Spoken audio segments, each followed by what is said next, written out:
हाँ जी गाइस, ਤੁਸੀਂ ਦੇਖ ਰਹੇ ਹੋ ਮੇਰਾ ਚੈਨਲ ਆਈਲੈਟਸ ਵਿਦ ਸੋਫੀਆ। ਅੱਜ ਮੈਂ ਤੁਹਾਡੇ ਨਾਲ ਸ਼ੇਅਰ ਕਰਨ ਲੱਗੀ ਹਾਂ task 1 means to say table ਦਾ ਸੈਂਪਲ ਆਨਸਰ ਕੰਪਲੀਟ ਕਿ ਤੁਸੀਂ ਕਿੱਦਾਂ ਟੇਬਲ ਲਿਖ ਸਕਦੇ ਹੋ ਜਾਂ ਕੋਈ ਵੀ ਹੋਰ ਟਾਸਕ ਤੁਸੀਂ ਕਿੱਦਾਂ ਈਜ਼ੀਲੀ ਲਿਖ ਸਕਦੇ ਹੋ ਤੇ ਆਪਣੇ ਬੈਂਡ ਸਕੋਰ ਆਸਾਨੀ ਦੇ ਨਾਲ ਤੁਸੀਂ 8 ਤੱਕ ਲੈ ਕੇ ਜਾ ਸਕਦੇ ਹੋ with the help of simple hand writing plus complex means to say complex structure use ਕਰਕੇ ਤੁਸੀਂ ਟਾਸਕ 1 ਵਿੱਚ ਵੀ ਕੰਪਲੈਕਸ ਯੂਜ਼ ਕਰ ਸਕਦੇ ਹੋ। ਮੈਂ ਤੁਹਾਡੇ ਨਾਲ ਕੰਪਲੀਟ ਸੈਂਪਲ ਆਨਸਰ ਸ਼ੇਅਰ ਕਰਨ ਲੱਗੀ ਹਾਂ। ਇਹ ਟਾਸਕ ਜਿਹੜਾ ਇਹ ਵਾਲਾ ਟੇਬਲ ਹੈਗਾ ਵਾ 22 ਜੁਲਾਈ 2023 ਈਵਨਿੰਗ ਸਲੋਟ ਨੂੰ ਆਇਆ ਸੀ। ਕੀ ਆਇਆ ਸੀ ਦੇਖੋ, टोटल पॉपुलेशन बहुत ईजी सी, अगर थोड़ी अच्छी प्रैक्टिस सी जिन्होंने दिता वै बहुत ईजी सी। टोटल पॉपुलेशन इन्नी है 1980 दे विच 2002 दे विच इन्नी है, आस्ट्रेलिया दे विच मलेशिया दे विच इन्नी है। मेल पॉपुलेशन इन्नी है मलेशिया दे विच इन्नी है। Then female, then birth, average annual population growth, population aged over 65% means to say जिन्ना दी एज 65 तो ज़्यादा वै उन्हों का डाटा दिता होया। की कहता आपां नूं table gives information about the population of Australia and Malaysia. बहुत ईजी सी, बहुत ज़्यादा। ध्यान नाल देखो, मैं स्टार्टिंग ही पैसिव कर दी। मैं एक एक लाइन समझावांगी, बस ध्यान नाल देखियो। टेबल सी ना, मैं की लिख दिता tabular chart. Table below gives information, present indefinite है तो मैं की बना दिता प्रेजेंट इंडेफिनिट दा passive is verb the third form. ठीक है, इन्फॉर्मेशन दिती जाती है, रिप्रेजेंट की जाती है किदे द्वारा, बाय मतलब द्वारा, किदे द्वारा, टैबुलर चार्ट दे द्वारा। आ लिखिया अपने कोल टेबल, मैं की लिख दिता टैबुलर चार्ट। ठीक है, टेबल चार्ट नहीं लिखना गा, जे तो टैबुलर लिखना है फिर नाल चार्ट आएगा, जो टेबल लिखना फिर नाल चार्ट नहीं होना। रिगार्डिंग, रिगार्डिंग मतलब ये बारे, अबाउट किदे बारे, रेजिडेंसी। इत्थे लिखा हुआ पॉपुलेशन, पॉपुलेशन का सिनोनिम रेजिडेंसी मतलब जनसंख्या कादी, अलग अलग दो देशों की। केड़े केड़े अलग दो देश, आस्ट्रेलिया एंड मलेशिया। कित्थों लैके मतलब केड़े सन दी, 1980 तो लैके 2002 तक। समझ लग गई कितना ईजी सी। ते स्टार्टिंग विच मैं पैसिव बना दिता, मतलब लैंग्वेज भी ईजी है, बना भी पैसिव दिता। The first impression is the last impression. Examiner सोचेगा इन्हें स्टार्टिंग ही पैसिव की है तो अगला कितना वधिया लिखा होएगा।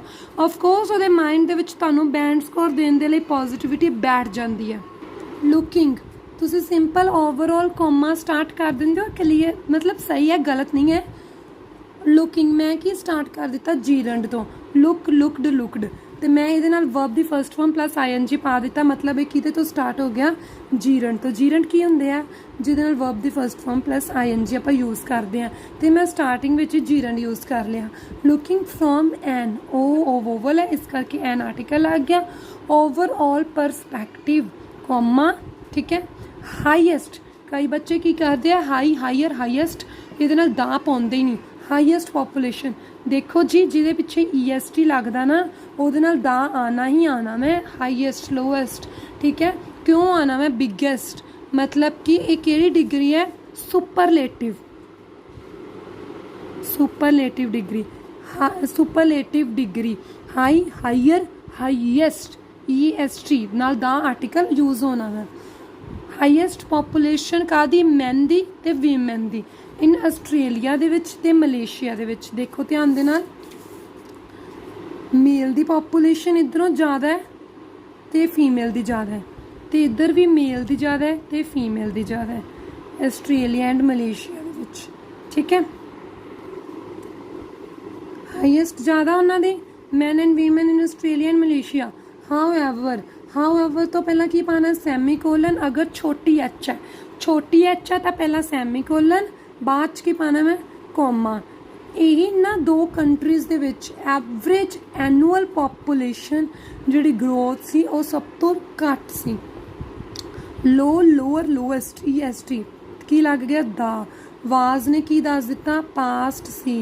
देखो दोनों दे विच घट है एवरेज एनुअल पॉपुलेशन ग्रोथ, इत्थे भी घट है तो इत्थे भी घट है।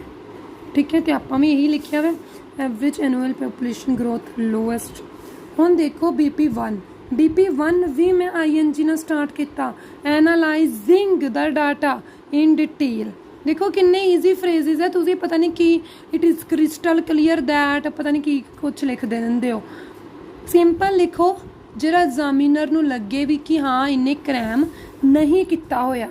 1980 दे विच पॉपूलेशन मैं पहला की किया, इनू आस्ट्रेलिया नूं BP1, मलेशिया नूं BP2। कोई मतलब मैनू औखा नहीं होयागा। डाटा डिटेल दे विच 1980 दे विच कॉमा पाना बाद विच, कॉमे तो बाद कई बच्चे करते हैं इन आ वाला, आ गलत है। छोटे होंदे तुहानूं स्कूल दी मैडम ने सिखाया होगा कॉमे तो बाद लैटर हमेशा छोटा आंदा है। 1980 the total population of Australia the total population कितनी सी दसो? टोटल पॉपूलेशन आस्ट्रेलिया दी कितनी सी 1980 दे विच? 14.7 वाज 14.7 मिलियन क्या सी इत्थे? सारी इन्फॉर्मेशन मिलियंस दे विच है। इत्थे मैं तुहानूं मिलियन रिप्रजेंट करना भुल गई, मिलियंस दे विच है मिलियन। बट आफ्टर 22 ईयर्स 22 सालों के बाद, 22 साल मतलब 2002 कितनी होगी? इंकलाइन कितनी वध गई? 5%। 14.9 हो गए 19 सॉरी। इस तो बाद कनैक्टर यूज़ किया टास्क 1 का। इट वॉज नोटिस्ड, ये नोटिस्ड किया गया सी कॉमा इन्नी मेल पॉपूलेशन कित्थे in the given time period in Australia. Given time period दे विच मेल पॉपूलेशन केड़ा टाइम गिवन है सानू? 1980 ते 2002 दो टाइम गिवन है। इन्हां दे विच मेल पॉपूलेशन कितनी सी? इन्नी। वेयर एज जद की ते वेयर एज जिहड़ा W छोटा वा तो उहदे तो पहला की आना है कॉमा। इहदा मतलब कि हुण गल उल्ट दसन लग्या, इत्थे मेल है ते इत्थे की है? फीमेल है। इत्थे मेल 49, इत्थे मेल फीमेल 50। अप्रोक्सीमेटली सेम ही है बट जेंडर का फर्क पै गया। 50.1% फीमेल्स, ठीक है 50.1%। ओके, डिस्पाइट बर्थ रेट ते एवरेज पॉपूलेशन ग्रोथ लैस होने दे बावजूद भी आस्ट्रेलिया दे विच 2% तो बर्थ रेट ते एवरेज एनुअल पॉपूलेशन 2% तो दोनों घट है ना, अभी घट 2% तो आस्ट्रेलिया दे विच birth rate and average population growth less होने दे बावजूद भी, डिस्पाइट मतलब बावजूद। टाइम पीरियड आ गया 9.6% in the first year, 9.6% first year मतलब 1980 तो 12.4 मतलब 2002 मतलब सेकेंड ईयर, एंड 12.4% इन 2002 मतलब सेकेंड ईयर।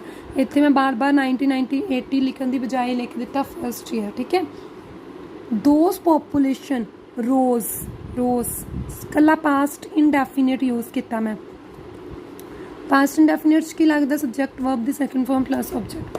अगर किसी ने ग्रामर क्लासेस की कोचिंग लैनी हो स्टार्ट कर सकता है, ग्रामर बैच ऑलरेडी स्टार्टड है। पॉपूलेशन वध गई, रोज़ वध गई, किन्नी वध गई? वो किन्ना दी वधी?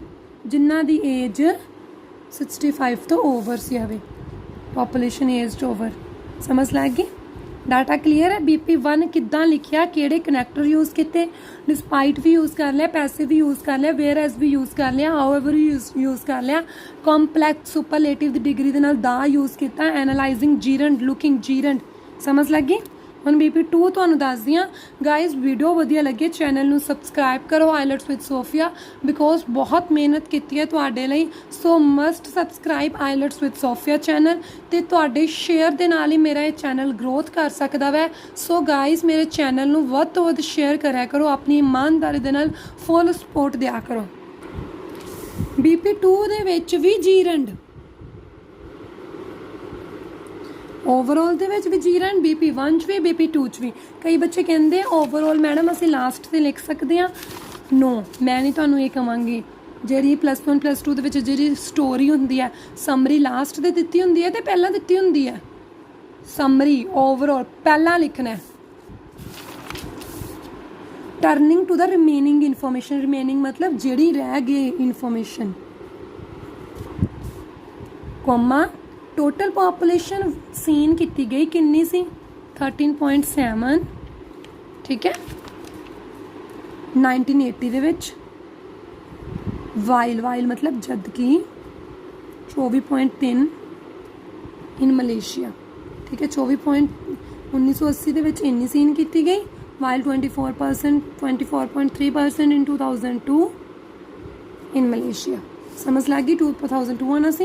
अप्रोक्सीमेट कितना 50%, 50% मेल, इनू डायरैक्ट 50 लिख दिता, 50% मेल एज वेल एज इनू डायरैक्ट लिख दिता 49, approximate 50% male and as well as 49% female population in the both years केड़े 1980 2002 बोथ ईयर्स तक हो गया। इन द सेम कंट्री, केड़ी सेम कंट्री चलती पई है मलेशिया। देयर आफ्टर इस तो बाद the data of birth rate दा डाटा कितना सी, हमें लिखा बर्थ रेट दा data 3% nearly 3% 1980 and 2002 and 2%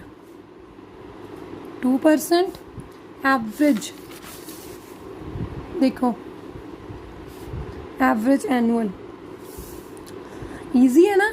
2 average annual population lastly इतों पता लगता है कि हाँ उन्हें लास्ट करन लगे है। 3.7 पॉपुलेशन ऑब्जर्वड इन 1980, 3.7 पॉपुलेशन 1980 ਦੇ ਵਿੱਚ ऑब्जर्व की गई। हुज एज उन्होंने दी जिन्हों की एज कितनी सी ओवर 65, लास्ट से लिखा वा, बट 4.3% हो गई 4.3% 2002 ਦੇ ਵਿੱਚ ਜਿਹੜੀ ਵੱਧ ਗਈ ਹੌਲੀ 3.7 to 4.3 ਹੌਲੀ ज़्यादा नहीं वधी, 5-6% नहीं हुई। समझ लग गया BP2 तुसी किद्दां लिख सकते सी। हाँ जी गाइस, मेरी अज की वीडियो किस तरह की लगी please mention in the comment box and also tell me one thing which video you want next. Okay guys, now we will meet in the next video. Stay blessed, stay always connected IELTS with Sophia, but channel ਨੂੰ ਵੱਧ ਤੋਂ ਵੱਧ ਜਿੰਨਾ ਹੋ ਸਕਦਾ ਵਾ share ਜ਼ਰੂਰ ਕਰਿਆ ਕਰੋ। IELTS with Sophia channel. God bless to all of you.